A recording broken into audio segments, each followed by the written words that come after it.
Merci beaucoup. L'Union Lex-Orandi réunit des associations de fidèles attachés à la liturgie traditionnelle depuis 2021.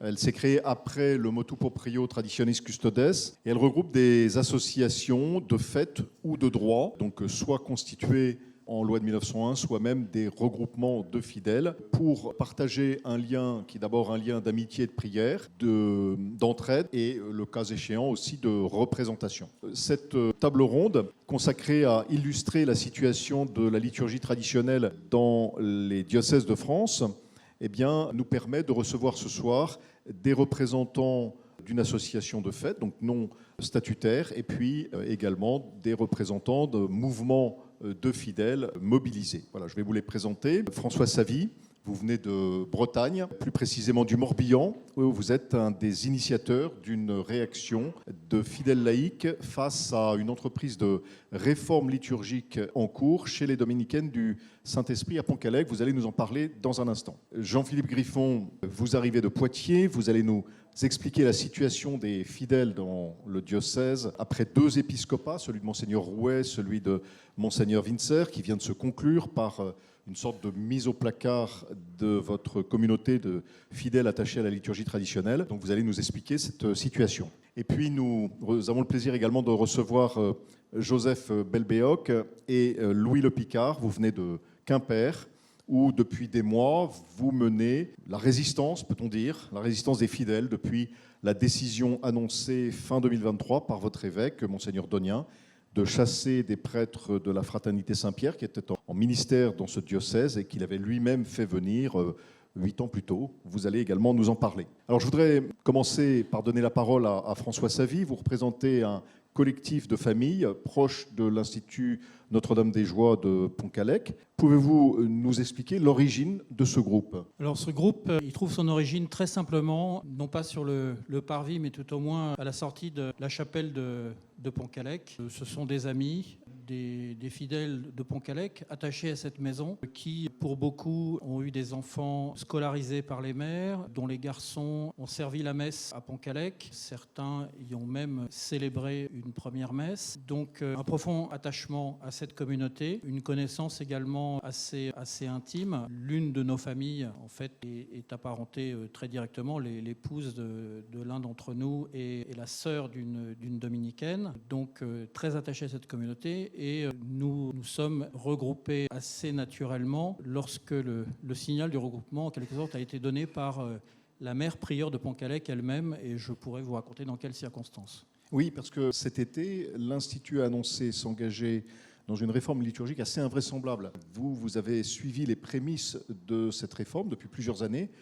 Que s'est-il passé ? Alors, pour se replacer un peu dans l'histoire de Pont-Calais sans remonter à la Genèse, je ferai un saut en arrière et remonterai à l'année 2021, à l'automne 2021, donc il y a 3 ans, où des nouvelles, des informations, des rumeurs inquiétantes, de nature à nous inquiéter, indiquaient que les maires allaient adopter, à plus ou moins brève échéance, le nouvel ordo. Ces bruits m'ont amené à prendre rendez-vous avec la mère prieure et j'ai ensuite renouvelé ces entretiens à intervalles réguliers pour lui demander, c'était notre demande, d'être tenu informé avec un préavis suffisant si l'Institut décidait de faire le choix du nouvel ordo, de façon à éviter pour nous de la prendre le dimanche matin en rentrant dans la chapelle. On voulait éviter une mauvaise surprise. Et la mère prieure s'était engagée à nous informer d'une telle évolution, m'assurant par ailleurs que ça n'était absolument pas à l'ordre du jour et que à Rome même, on n'exigeait pas d'elle qu'elle abandonne l'ancienne liturgie, comme elle était d'ailleurs, dont l'attachement était mentionné dans leur statut. Et finalement, donc, les circonstances ont évolué rapidement. Alors, la mère prieure a tenu parole d'une certaine manière. Vous avez été prévenu, mais la veille pour le lendemain. Alors, donc le 6 juillet au soir, nous avons tous été appelés par la mère, soit la mère prieure, soit la mère sous-prieure, pour nous informer que le célébrant à la messe du dimanche, donc le lendemain, annonceraient en chair qu'elles entendraient la messe en Nouvel-Ordo lors de leur retraite de communauté qui devait se tenir comme tous les ans début août. Le prédicateur de cette retraite, ne sachant pas ou pas bien célébrer le rite tridentin, elles nous ont à moitié rassurés et en même temps troublés en disant qu'ils célébreraient malgré tout dominicain pour la messe du dimanche insérée au sein de la retraite. Le dimanche survient et donc le prédicateur fait cette déclaration, enfin plutôt le desservant, c'était pas encore le prédicateur, le desservant habituel fait sa déclaration et à la sortie de la messe, nous échangeons entre nous et nous décidons ensemble, ce groupe de famille, de réagir sans très bien savoir à ce moment-là quelle était cette réaction. Mais il nous semblait important de montrer au maire, de dire au maire, d'une part, que nous ne prétendions pas nous ingérer dans les affaires de l'Institut, qu'effectivement Pont-Callec n'était pas une paroisse, mais pour dire malgré tout notre désapprobation vis-à-vis de ce que nous considérions comme en fait une attaque contre ce bien commun de l'Église qu'est pour nous la liturgie tridentine, et que par leurs gestes, elles affaiblissaient la muraille, et qu'il était pour nous important de marquer le coup, ce que nous avons fait avec... Alors comment cette réaction s'est-elle mise en œuvre? Qu'est-ce que vous avez engagé comme initiative? Donc nous avons écrit une première lettre qui leur a été remise et qui a été diffusée en parallèle sur les réseaux sociaux et certains blogs ou sites internet, qui a provoqué d'une part... Enfin, c'est nous qui faisons le lien, l'émission d'un communiqué par les maires le 25 juillet, annonçant des réformes. J'imagine que beaucoup d'entre vous dans la salle connaissent ces évolutions, donc je les explique rapidement. Une semaine par mois, à partir du 1er décembre, doit être célébrée en Nouvel-Ordo, hors dimanche et fête. Toutes les autres messes devant être célébrées en Ancien Ordo, le tout dans le nouveau calendrier liturgique. C'est un véritable bricolage. Donc. C'est un bricolage, effectivement. Je peux préciser aujourd'hui que c'est une information qui n'a pas une semaine, puisque nous est arrivé à la sortie de la messe dimanche dernier. Monseigneur Santène leur demande de conserver l'ancien ordo pour les dimanches, visiblement pour le bien des fidèles, ce qui va évidemment... Et le lectionnaire également? Absolument. Donc, en fait, l'ancien ordo, donc l'ancien calendrier, pardon, donc je me suis mal fait comprendre, l'ancien calendrier. Donc, elles vont avoir désormais, si elles appliquent, elles se conforment à cette double exigence, romaine et vantaise, une dimanche en ancien calendrier, ancien rite, une semaine par mois en nouveau calendrier, nouveau rite, et le reste du temps, ancien rite, nouveau calendrier. Il y a de quoi y perdre son latin. Elles devraient logiquement y perdre leur latin, effectivement, et ça ne peut, à mon sens, que hâter le passage, c'est une estimation toute personnelle, au nouvel ordo de la communauté.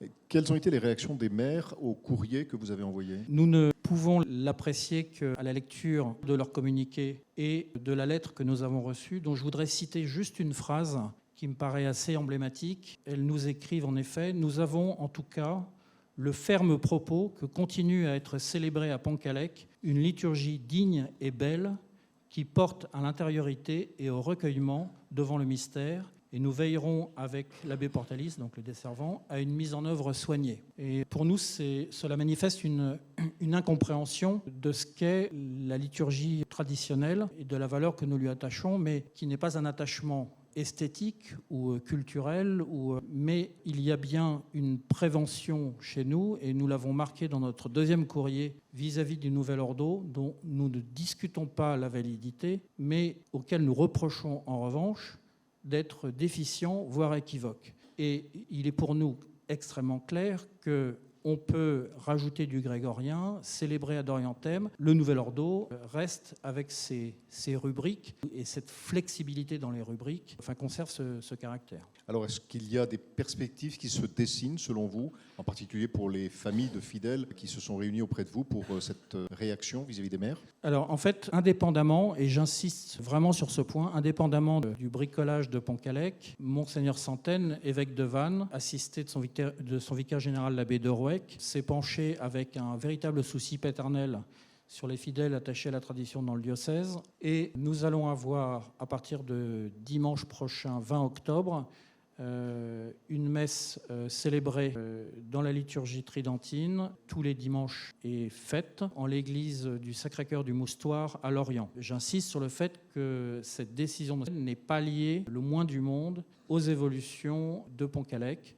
C'est complètement indépendant et si les maires n'avaient pas pris leur décision, ça se serait mis en place de toute façon.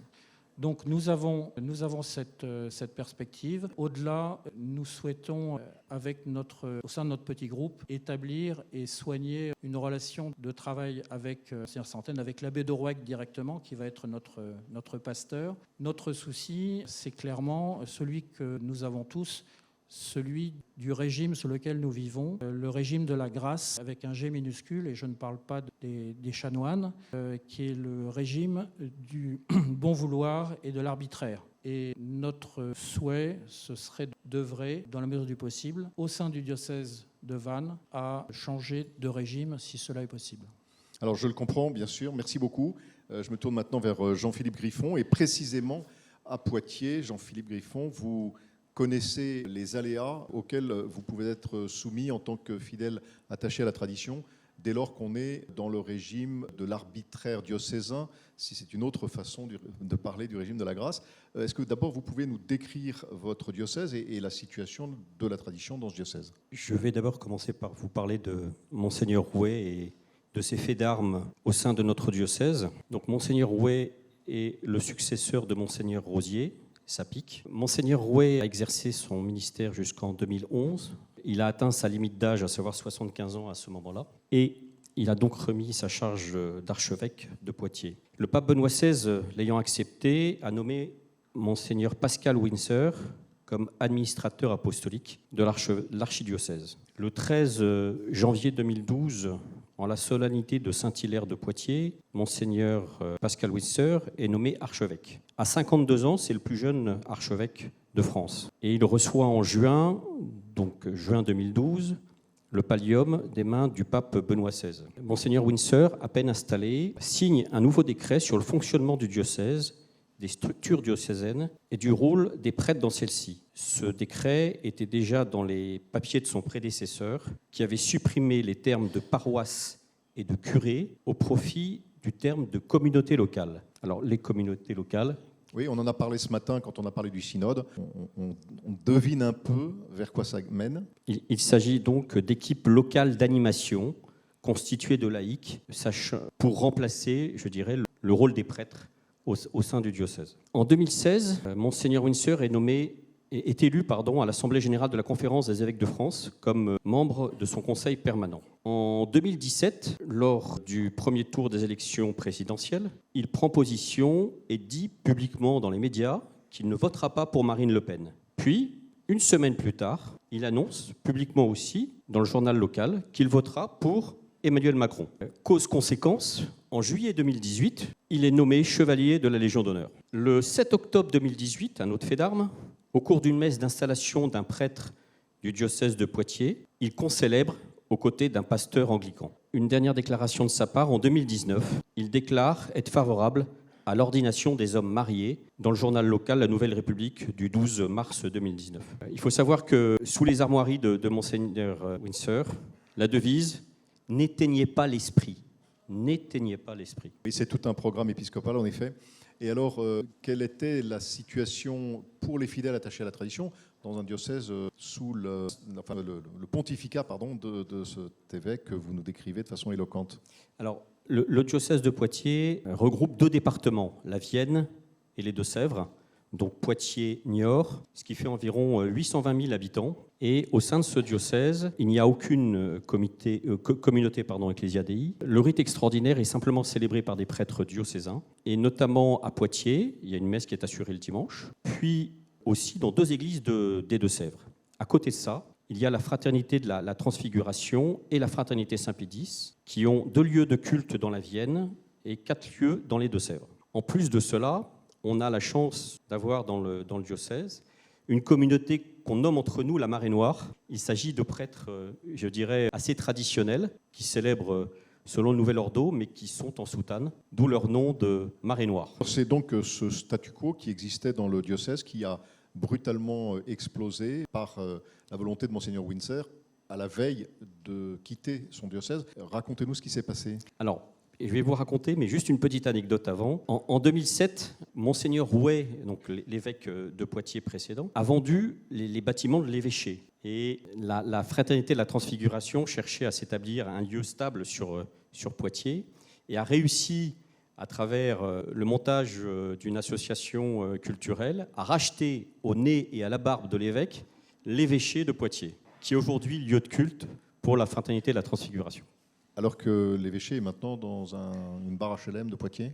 Non, quand même pas, mais elle se situe dans un petit lieu restreint au pied de la cathédrale. Alors concernant la situation actuelle, il faut savoir que la Fraternité Saint-Pierre desservait depuis de longues années Poitiers pour les catéchismes. Catéchisme depuis les enfants jusqu'aux adultes, en passant par les lycéens et les adultes. C'était le seul rôle de la Fraternité Saint-Pierre qui avait été acté par Monseigneur Rouet et qui avait été validé par le vicaire général par la suite. Notre desservant local, le prêtre diocésain, âgé d'un certain âge à Poitiers, est tombé malade en novembre dernier et il avait été convenu de façon tacite que s'il avait un jour un empêchement, la Fraternité Saint-Pierre, il pourrait faire appel au prêtre de la Fraternité Saint-Pierre pour assurer les offices dominicaux. C'est ce qu'il fit et donc depuis novembre 2023 jusqu'à juin 2024, on a eu la chance d'avoir des prêtres de la Fraternité Saint-Pierre qui assuraient notre messe dominicale dans une église de Poitiers le dimanche à 10h. Et ça, l'évêque le savait, et à l'époque, il ne s'y était pas opposé. Totalement. Donc il va s'y opposer au moment de son départ du diocèse. Voilà.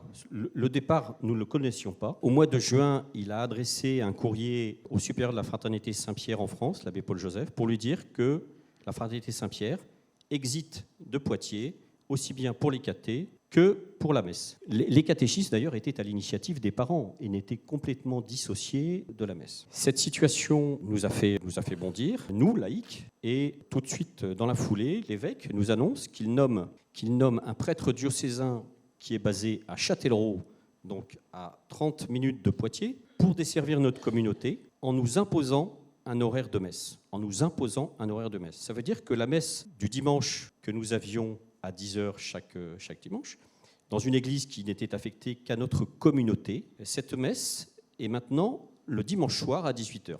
Que doit-on faire le dimanche matin? Regarder téléfoot? Regarder le jour du Seigneur à la télé? Que va-t-on faire, nous laïcs? Il est hors de question d'accepter cette situation, sachant que beaucoup d'entre nous ont des étudiants qui sont un peu éparpillés partout en France et qui reviennent le week-end et qui reprennent le train le soir depuis Poitiers jusqu'à leur lieu de destination aux alentours de 17h. 18h, c'est impossible. Alors du coup, dans quel état se trouve la communauté des fidèles aujourd'hui et quelles sont les perspectives également pour demain? Écoutez, la communauté souffre terriblement. La communauté souffre terriblement de la situation. Et je dirais que notre premier souci, c'est d'abord entourer le prêtre qui nous est affecté, aussi bien pour la messe que pour les cathés. Parce que ce prêtre-là a aussi comme mission d'assurer les catéchismes au sein de notre communauté. La situation est complexe, compliquée, parce que nous avons rencontré plusieurs fois l'évêque et on s'est trouvé face à un mur. Et l'évêque a été un fin calculateur, je dirais, parce que nous avons appris que début août, comme la plupart de vous, je suppose, qu'il quittait son siège de Poitiers pour rejoindre Sens. Donc on a été vraiment mis dans le fait accompli par rapport à tout ça. Donc une communauté qui n'a pas eu le temps pendant l'été de s'organiser d'une autre manière et qui aujourd'hui subit cette situation qui lui est imposée. Tout à fait. On se trouve aujourd'hui dans une situation d'impasse, je dirais, parce qu'il n'y a aucune négociation possible. On essaye on réfléchit, on prend le temps aujourd'hui de réfléchir à une solution éventuelle, à se reconsidérer, à se ressouder, parce qu'aujourd'hui, cette décision a fait effectivement éclater notre communauté. Certains sont partis plutôt vers la fraternité de la Transfiguration, d'autres sont repartis peut-être dans les paroisses du diocèse. Et aujourd'hui, la messe dominicale du dimanche soir regroupe environ une soixantaine de personnes, alors que nous étions 150 auparavant. Merci beaucoup de ce témoignage, effectivement inquiétant dans la manière dont aujourd'hui des évêques peuvent s'y prendre pour disperser le troupeau qui leur est confié. Alors, Joseph Belbéoc, Louis Le Picard, merci. Vous allez nous témoigner de la situation à Quimper où les fidèles se sont organisés pour réagir. D'abord, Joseph, voulez-vous nous rappeler le contexte et l'origine de la crise vécue à Quimper? Le contexte et l'origine, le contexte du diocèse. Le diocèse de Quimper-et-Léon est historiquement pas un diocèse, on va dire, très à droite. Il y avait assez peu, le clergé particulièrement, assez peu enclin à la tradition. Et donc ça a été une très bonne nouvelle quand du coup Monseigneur Donien a fait venir en 2016 la Fraternité Saint-Pierre, d'abord avec l'abbé Courtat et ensuite plus tard avec l'abbé Télisson. Et donc pendant 8 ans, ces deux apostolats se sont développés de manière assez spectaculaire. Il y avait peut-être, par exemple, pour Quimper, dans les premières messes, 70 personnes. Aujourd'hui, c'est 250 personnes, 250 fidèles, voire 350 en période estivale. Il y a eu beaucoup de vocations, 3 pour la Fraternité Saint-Pierre, 1 pour l'Institut du Bon Pasteur, une autre religieuse également, vocation religieuse. Monseigneur Donien, comme dans tout apostolat traditionnel vis-à-vis du diocèse, il y avait une cohabitation où il pouvait y avoir parfois des petites frictions, mais rien de... En tout cas, nous fidèles, on ne le ressentait absolument pas. Et subitement, malgré une visite pastorale de Monseigneur Donien en juin 2022, 1 an après, il re-signe la convention de coup qu'il y ait à la Fraternité Saint-Pierre au diocèse. Et subitement, en décembre 2023, dimanche de Gaudete, il a fait lire en chair du coup le fait que la convention entre qu'il y ait le diocèse et la Fraternité Saint-Pierre était rompue. Donc ça s'est terminé pour un dimanche de Gaudete vraiment dans des larmes, ce n'est pas une métaphore. Et comment analyser les arguments mis en avant par l'évêque pour justifier de cette décision ? Alors les arguments, ils ont été un peu vagues, parce que tour à tour, ça a été une histoire d'articles sur des blogs, et puis non, finalement, c'est le refus de concélébrer, alors que c'est quelque chose qui est dans les statuts de la Fraternité Saint-Pierre, ça n'avait pas changé depuis 8 ans. Il le savait bien depuis 8 ans. Et puis ça a été, voilà, ça crée une paroisse personnelle, de facto, c'est quelque chose que je ne veux pas, enfin, et ça a été tellement subi de cette décision, que vraiment, on s'est retrouvés désemparés. Il a peut-être mis un peu de temps à réagir, tellement on était assommés par cette décision subite. Oui, et pourtant, Louis, donc... quelques semaines, finalement, après l'annonce de cette expulsion à venir des prêtres de la Fraternité Saint-Pierre, les fidèles ont commencé à se mobiliser. Alors, racontez-nous cette mobilisation. Alors, pour vous raconter cette mobilisation, je vais commencer juste par citer l'article, ou le début de l'article, en tout cas, de Cyriaque Zeller, le journaliste chrétienne, dans son hebdo, du coup, en mai 2024. Où en sont les tradis 3 ans après le motus proprio ? Cela ressemble parfois à une guerre de tranchées, comme à Quimper. Bon, ça pose un peu c'est un peu brut, c'est un peu triste, mais c'est malheureusement la vérité à Quimper. Comme le disait Joseph tout à l'heure, en fait, la communication avec l'évêché a été assez houleuse, voire lapidaire, par cette lecture de lettres en décembre, avec quelque chose qu'on a appris vraiment sur la tête, sans aucune explication très, comme disait Joseph, très claire et transparente. Donc très vite, on a décidé d'envoyer des lettres, des courriels à Monseigneur, à l'évêché, à son presbytérium, qui sont restés, pareil, qui sont restés sans réponse, ou alors des réponses un peu génériques, mais voilà, qui n'apportaient aucune réponse, en tout cas précise, à nos demandes. Donc, à défaut de... Est-ce que l'évêque a accepté aussi d'être rencontré par les fidèles ? Voilà, en fait, à défaut d'être rencontré ou d'avoir une réponse très claire, à défaut d'être entendu, on a décidé de se faire voir et de montrer publiquement, en fait, dans une mobilisation du coup devant l'évêché, en mai 2024, de montrer en fait publiquement la colère, la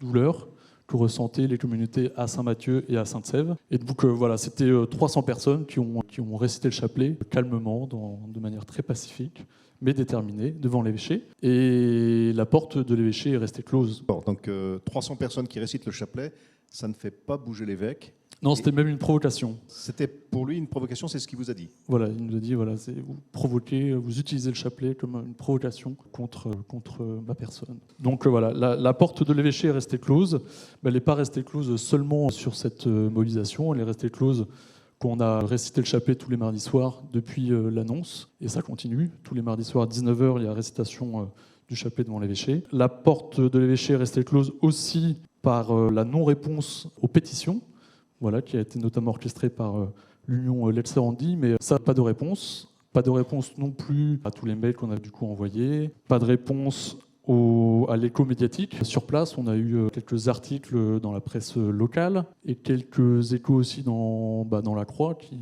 n'est pas connu comme étant forcément très tradition, mais c'était un article très juste et assez neutre, mais qui mettait bien les bases de ce conflit-là qu'on vivait à l'époque à Quimper. Mais pour toutes ces raisons, voilà, porte restée close, communication très, très compliquée. Et la seule communication officielle et publique qu'on a pu avoir, comme étonnamment, ça a été le même jour, la Pentecôte, le jour où CNews retransmettait avec brio et montrait et mettait en valeur la tradition avec la retransmission de la messe de Pentecôte du pèlerinage de Chartres. Et le même jour, Monseigneur Donien à Quimper, dans le diocèse, signait une lettre qui clarifiait un peu ses positions, et ça clarifiait de manière encore plus brutale. Ça posait les modalités de comment on allait, les communautés à Saint-Mathieu et Saint-Sève, comment on allait vivre à la rentrée. Et donc, c'est, pour résumer, circuler, il n'y a rien à voir. La messe le dimanche, le latin, vous l'aurez, mais avec des prêtres diocésains qui tournent, une solution tournante de prêtres diocésains. Donc, pour ancrer une foi et pour continuer à élever les âmes, d'avoir un prêtre diocésain qui tourne, c'est quand même pas évident. Alors, résumons la situation. Donc, vous avez mobilisé les fidèles. Il y a eu de la récitation du chapelet devant la porte close de l'évêché. Il y a eu également des mobilisations publiques plus importantes dans la rue. Et finalement, la seule réponse à tout cela de la part de l'évêque, c'est, au moment de la Pentecôte, de vous informer que la célébration de la messe va continuer, mais qu'elle sera assurée par des prêtres qui se succéderont, des prêtres remplaçants d'un dimanche à l'autre. C'est bien ça ? C'est tout à fait ça, et c'est ce que vous disiez tout à l'heure aussi, c'est vraiment à la grâce, au bon vouloir de l'évêché. Donc plus de Triduum pascal, Pâques, on ne sait pas tellement. Voilà, il y a vraiment une limitation, plus de sacrements, plus de catéchisme, enfin vraiment... Oui, c'est ça, tout ce qui était procuré également aux fidèles auparavant. Voilà. Joseph, comment ça va se passer maintenant ? Comment ça va se passer ? Ça, on est toujours un peu sur la rentrée, mais... Vous êtes renvoyé vers les paroisses ? Alors voilà, c'est ça, c'est ce que nous a indiqué Monseigneur. On a eu la chance de pouvoir, la chance, je ne sais pas, mais en tout cas, on l'a rencontré avec Louis. Et donc, tournez-vous vers les paroisses, tournez-vous vers vos clochers, et puis faites ce que vous pouvez avec les prêtres diocésains qui tourneront. Donc, en d'autres termes, l'évêque supprime ce qui était procuré aux fidèles et assuré par les prêtres de la Fraternité Saint-Pierre, mais les fidèles qui avaient fait le choix de venir là, sans doute parce qu'ils ne trouvaient pas tellement leur compte dans les paroisses. Et la seule réponse de l'évêque, c'est de dire, retournez dans les paroisses que vous aviez quitté il y a quelques temps de cela, et vous allez maintenant devoir vous contenter de ce que vous avez voulu vous-même quitter en venant aux célébrations qui étaient donc desservies à Saint-Mathieu et à Sainte-Sève par la Fraternité Saint-Pierre. C'est bien ça. C'est exactement ça, voilà. Il faut que maintenant qu'on se débrouille, nous fidèles, pour essayer de tenir bon. Et comme le disait très bien le Père Danzy, la problématique qu'on a aujourd'hui avec ces prêtres tournants, c'est qu'on n'a pas de prêtres, on va dire, fixes. On avait la chance d'avoir ces prêtres, ces abbés qui étaient disponibles pour nous.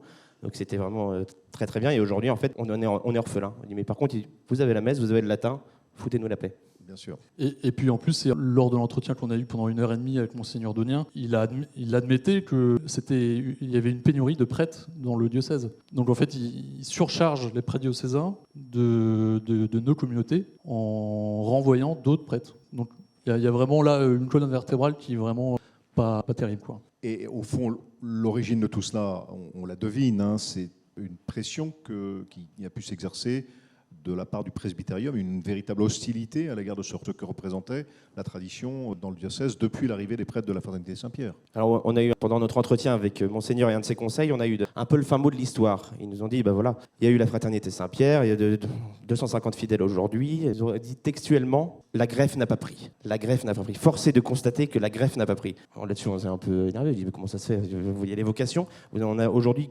presque autant que, même si on en a autant que dans le diocèse. Vous ne pouvez pas dire quelque chose comme ça. Il dit non, mais on ne parle pas du salut des âmes, on parle de la communauté, de la communion, de l'unité. C'est-à-dire qu'il subordonne, il dit la greffe n'a pas pris pour la communion. Le reste, le salut des âmes. Voilà, donc le bien des âmes est évacué au profit des priorités collégiales du diocèse. Depuis le mois de septembre, du coup, que se passe-t-il depuis la mise en œuvre de ces décisions ? Depuis la mise en œuvre de cette décision, on se contente de ce qu'on a déjà. Combien de prêtres se sont déjà succédés ? Alors, déjà sur les 13 prêtres qui devaient être formés, je crois que seulement 6 ou 7 sont allés jusqu'au bout. Pour ce qui est de la messe, on comprend que ça soit difficile pour eux d'apprendre aussi rapidement une messe comme ça. Donc c'est un peu du bricolage aussi. Certains vraiment sont pleins de bonne volonté. Mais après, pour tout le reste, effectivement, le catéchisme, on est obligé de le faire, on va dire, en famille. On n'a pas de prêtre pour ce suivi-là. Et il va se poser la question des sacrements. On n'a pas encore eu de décès et de naissance, mais les naissances arrivent et les décès arriveront, hélas, aussi. Alors, on est quand même dans une situation très paradoxale parce que pour appliquer à sa manière traditionniste, cet évêque va finalement demander à une dizaine de prêtres de son diocèse de se former à la messe traditionnelle, alors qu'il faut se rappeler que sous le régime de traditionis custodes, un évêque ne peut pas créer la célébration de la messe traditionnelle. Il faut qu'il demande une autorisation à Rome pour que les prêtres puissent être autorisés à célébrer selon l'ancien rite. On marche sur la tête. Et cette mobilisation de ces fidèles que vous avez animés depuis le printemps, quelle forme prend-elle aujourd'hui ? prend un peu la forme, ce que nous ont dit un peu en nous disant au revoir nos abbés. Bon, ça va être un peu la traversée du désert. Donc on est un peu sous les tentes, on attend. Mais Et l'unité des fidèles s'est maintenue. l'unité du fidèle s'est maintenue. C'est une épreuve qui nous a quand même beaucoup soudés. Ça, il faut le dire. On se rend compte aussi, beaucoup se rendent compte qu'effectivement rien n'est gagné pour la messe traditionnelle et les apostolats traditionnels en général. Qu'on avait une chance et une grâce inouïe d'avoir eu ces apostolats pendant 8 ans. Mais Et contrairement peut-être à Poitiers, on a eu 6 mois, nous, du coup, on a pu réfléchir un peu pour s'organiser et pour organiser du coup la rentrée. Et du coup, en fait, cette épreuve-là a forgé une conviction, c'est que les laïcs, nous laïcs, on a vraiment un rôle important à jouer dans l'accompagnement et entourer aussi nos prêtres et nos abbés. Et voilà, avec le départ des abbés Courtois et Télisson, c'est ce que on essaye de faire aujourd'hui, de maintenir des récollections avant l'Avent. Voilà, on planifie un peu des journées de formation pour nos familles, pour nous, pour le bien de nos âmes. Et c'est tout ce travail-là qui est fait. On a eu un nouveau curé aussi à la cathédrale. Et donc on reprend les dialogues, le contact avec le nouveau curé qui est plutôt à l'écoute. Et donc voilà, on est sur une période de construction, de reconstruction. On maintient les bases. La greffe n'a pas pris, le tronc est quand même bien solide. Donc voilà, on continue on file la métaphore. Oui. Donc finalement, l'évêque se retrouve face à l'échec de la démarche qu'il a voulu entreprendre. Votre communauté est restée unie et elle continue donc de s'exprimer à travers la prière publique que vous avez évoquée et également rester unie autour de la célébration des messes qui vous sont offertes dans les conditions que vous avez décrites. Tout à fait. Et puis on maintient aussi. On va rencontrer de nouveau. On va essayer de rencontrer de nouveau Monseigneur pour continuer à demander. Ce n'est pas que la messe, c'est tout ce qui va avec, les sacrements, le catéchisme. Et c'est sûr que quand on est sorti avec le Joseph de l'entretien Monseigneur Donien, on s'est dit, on a l'impression quand même que pour eux ou pour lui, la tradition, c'est du folklore, de chant grégorien en latin, mais il y a vraiment une nécessité à comprendre que la tradition, c'est aussi tout ce qui va avec, et tout ce qui va avec, c'est le caté, c'est les sacrements et toute la richesse que peut nous apporter cette tradition-là. Et est-ce que vous avez le sentiment que les prêtres à qui il a demandé de célébrer selon l'ancien rite pourraient être au contact de vos familles, de votre communauté, finalement un peu touchés dans leur sens sacerdotal par cette liturgie? ça, vraiment, on l'espère. Et c'est quelque chose qui, dans le diocèse de Vannes, ça se passe de manière complètement différente. Et effectivement, il y a certains prêtres. Et aujourd'hui, ça s'est passé d'une telle manière que on peut toujours croire au miracle, mais il va y avoir vraiment, vraiment beaucoup de chemin à faire parce qu'il y a eu tellement, parce que ces annonces lapidaires, notre mobilisation pour montrer que cette décision était absurde, il y a un fossé qui s'est créé. Donc là, maintenant, il faut sortir de la tranchée, comme disait Monsieur Zeller, il faut sortir de la tranchée, puis il faut aller se serrer la main et que les deux camps se fassent un pas vers l'autre. Merci beaucoup. Merci à vous quatre de ces témoignages. L'an dernier, notre table ronde reflétait plutôt l'espoir qu'un apaisement puisse s'établir entre l'épiscopat français et le monde traditionnaliste. Il y avait eu quelques signes positifs, malgré des nuages qui persistaient. Cette année, c'est plutôt l'inverse. Et de nouveau, une tempête s'abat sur le monde traditionnaliste. On l'a entendu, donc depuis 2024, la guerre liturgique est rallumée dans le diocèse de Quimper à l'initiative de l'évêque et les fidèles restent mobilisés. En juin 2024, les candidats aux ordres des missionnaires de la miséricorde divine à Toulon ont été l'objet d'une suspension des ordinations qui dure encore. Et cet automne, l'évêque coadjuteur de Toulon s'est adressé à l'ensemble des diacres du séminaire pour leur demander de signer une renonciation à toute célébration de la messe ad orientem. Donc il ne s'agit pas de la messe selon le rite traditionnel, mais simplement la messe orientée. Et également s'engager à user des différentes prières eucharistiques en dehors du canon romain. Eh bien, figurez-vous que les séminaristes de la Castille, donc le séminaire du diocèse, ont refusé de signer cette déclaration qui leur était proposée par l'évêque. Malheureusement, un peu plus tôt dans l'été, c'était les nouveaux curés qui venaient d'être nommés et qui, eux, avaient dû signer la renonciation à célébrer ad orientem et également reconnaître qu'ils renonçaient à utiliser l'ancien offertoire de la messe. Donc cet évêque coadjuteur qui a été nommé, eh bien, il est là pour mettre en place un programme d'éradication de tout ce qui, de près ou de loin, ressemble à la tradition, si l'on en juge par les actes qu'il pose. Ces informations nous viennent de fidèles du diocèse et je pense qu'elles sont dignes de foi. Autre exemple, nous l'avons entendu, cet été, la réforme liturgique qui s'est mise en œuvre chez les dominicaines du Saint-Esprit était aussi un très mauvais signal d'une part parce que François Savy nous l'a confirmé, il s'agit d'un bricolage liturgique assez invraisemblable et qui évidemment n'a rien à voir avec l'esprit même de la nouvelle liturgie, du nouveau rite. Donc ce mélange entre l'ancien et le nouveau montre qu'il s'agit surtout d'extirper les restes de l'ancien rite plutôt que de vouloir magnifier la réforme liturgique. En tout cas, c'est toute l'impression que ça donne. L'été a été également, pour des familles dans plusieurs diocèses, un véritable parcours du combattant, pour notamment des fiancés qui voulaient se marier dans le rite traditionnel.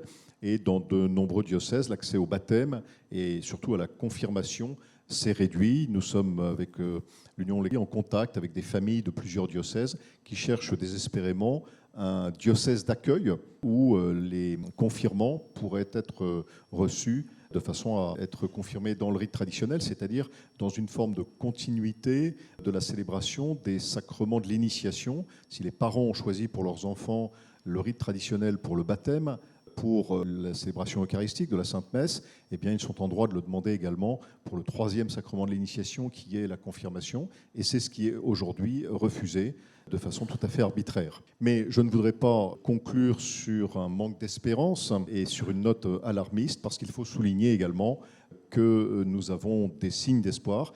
Vous l'avez mentionné, cette première mondiale qu'a représenté la diffusion à la télévision de la messe du dimanche de Pentecôte lors du pèlerinage de Chartres de cette année. C'est un événement tout à fait considérable et qui a été redoublé, si je puis dire, puisque le 15 août, c'est la messe célébrée à l'abbaye Sainte-Marie de la Garde, donc une fille du Barou, qui a été retransmise à la télévision. Et puis nous avons eu également, fin septembre, début octobre, des pèlerinages qui sont à la fois traditionnels et ancrés dans la culture régionale et qui ont rassemblé plus de 2000 pèlerins. Nous avons entendu un des organisateurs du pèlerinage Nostofé.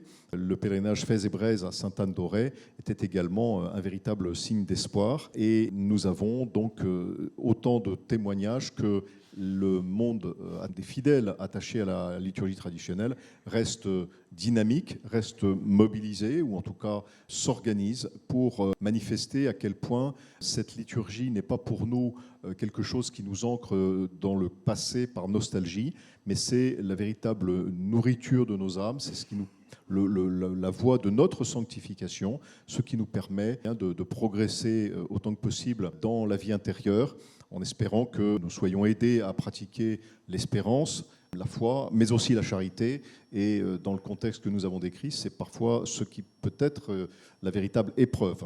En tout cas, plus que jamais, la tradition apparaît comme un remède à la déchristianisation. C'était le thème de ces assises. Christus vincit, le Christ est déjà vainqueur.